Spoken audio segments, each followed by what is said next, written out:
വഴികാട്ടി. അനുഭവങ്ങളുടെ വെളിച്ചത്തിൽ പുതുതലമുറയ്ക്ക് വഴികാട്ടുന്ന വാക്കുകൾ. എല്ലാവർക്കും നമസ്കാരം. എൻ്റെ പ്രിയ കുട്ടികളെ, ഞാൻ നിങ്ങളുടെ സ്വന്തം ജലജ ടീച്ചർ. ഇന്നത്തെ കാലത്ത് വിവിധങ്ങളായ വിഷയങ്ങൾക്ക് അടിസ്ഥാനപരമായ അറിവ് അനിവാര്യമാണ്. അത് ശീലമാക്കേണ്ടത് സ്കൂൾ കാലഘട്ടത്തിൽ. സ്കൂൾ കുട്ടികൾക്ക് പരന്ന വായനയാണ് ആവശ്യം. വായനാശീലം ശീലമാക്കേണ്ടത് ചെറിയ ക്ലാസ് മുതൽ തന്നെ വേണം.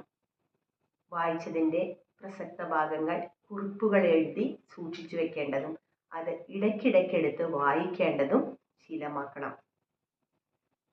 നല്ല എഴുത്തുകാരനാവുക ഏറെ ക്ലേശകരം തന്നെയാണ്. എന്നാൽ നല്ല വായനക്കാരനാവുക എന്നത് ഏറെ എളുപ്പവും. അതുകൊണ്ട് എൻ്റെ എല്ലാ കുട്ടികളും വായിച്ച് നല്ല വായനക്കാരാവുക. അങ്ങനെ ഭാവി തലമുറയുടെ കരുത്തുറ്റ പ്രതീക്ഷകളാവുക. എല്ലാവർക്കും നല്ലൊരു ദിവസം ആശംസിച്ചുകൊണ്ട് നിർത്തട്ടെ. നന്ദി, നമസ്കാരം.